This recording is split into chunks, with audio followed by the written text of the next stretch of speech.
Mr. President, in the annals of the President Say the Darndest Things, last week's Twitter outburst will stand out, at least for me, because the President attacked the Attorney General of the United States for simply doing the job that he swore an oath to do. Of course, it wasn't the first time the President has so diminished himself, but this particular slander was leveled at the Attorney General for having the temerity to prosecute public corruption by members of Congress who also happen to belong to the President's political party.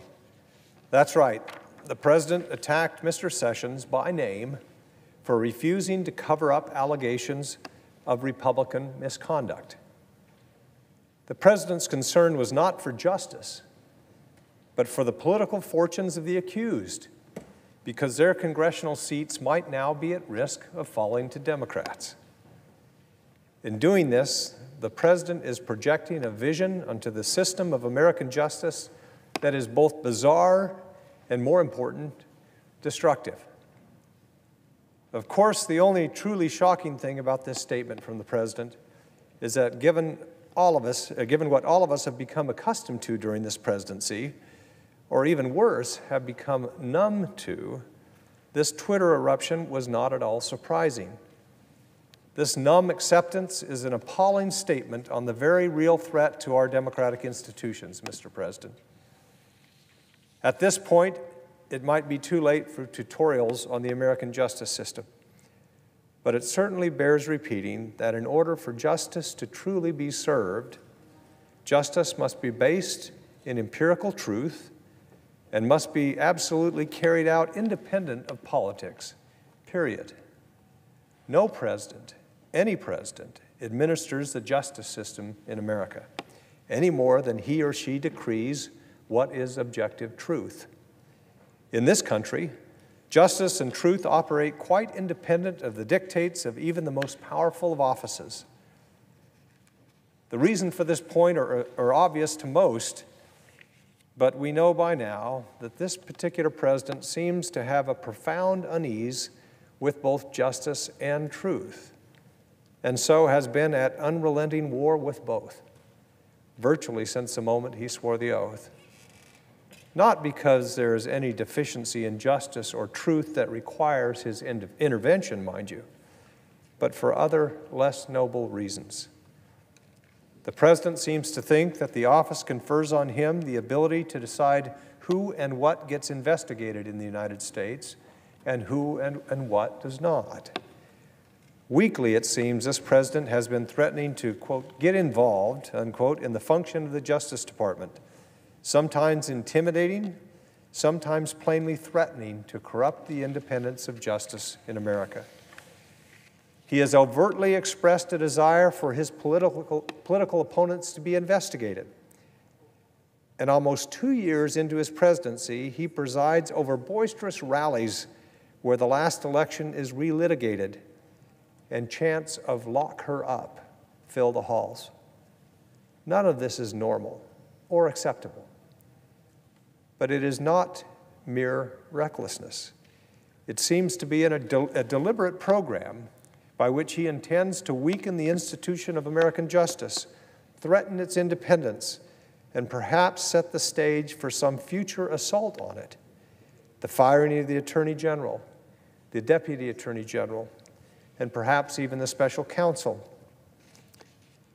It has been said that the President deserves to have an Attorney General of his choice, a top lawyer with whom he is compatible.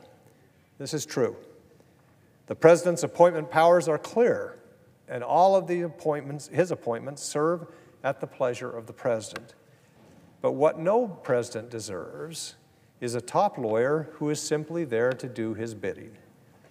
The Attorney General is not the President's personal lawyer, and his job is not to protect the President from damaging facts or to turn the power of American justice onto the President's enemies, or to direct Justice Department investigations in any particular way that is either politically motivated or presupposes guilt or innocence, or favors any outcome whatsoever, other than that which is supported by the evidence and truth. The Attorney General's job description, as tweeted last week by the President, bears scant resemblance to the Attorney General's job in a constitutional democracy. And so I rise today, Mr. President, because the founders gave us, the Article I branch of this government that they conceived, the responsibility to curb such reckless behavior.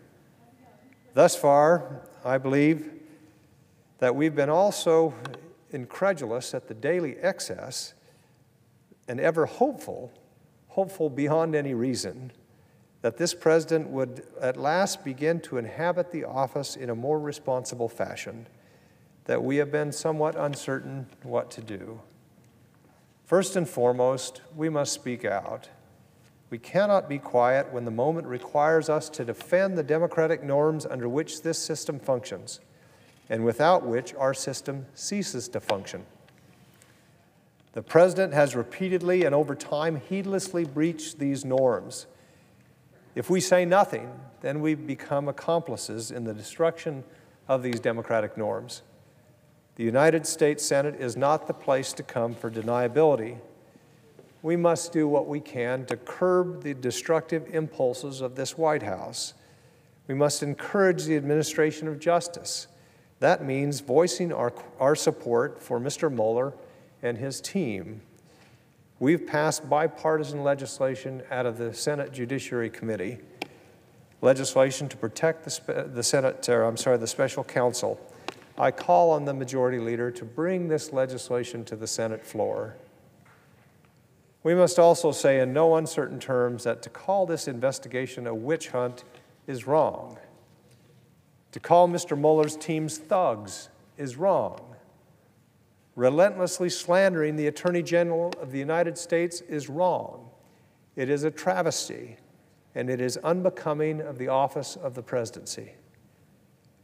And I would say to the Attorney General, stand firm. You've spent your life in public service, in the service of your country.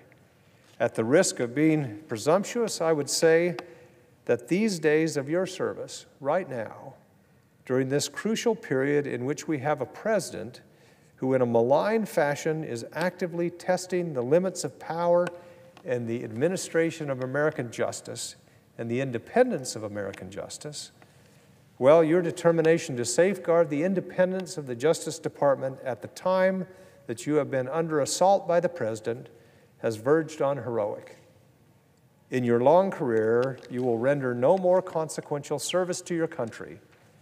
Stand firm, Attorney General Sessions. I appeal to the leadership of this body to speak out. You don't have to speak out at every Twitter outburst, but when the president so blatantly calls for the Department of Justice to act as an arm of the Republican Party, then the leaders of the Republican Party in this body need to stand and say that the president is out of bounds. Mr. President, we all have our polls to conscience. Most recently for me, I hear the whisper so well described a few weeks ago. The whisper over my shoulder that says, we are better than this. America is better than this. In a time of rank tribalism, Mr. President, we need to remember that we are all Americans. That is our only tribe. It is to the rule of law and the ideals of our founding that we owe our allegiance. I yield the floor.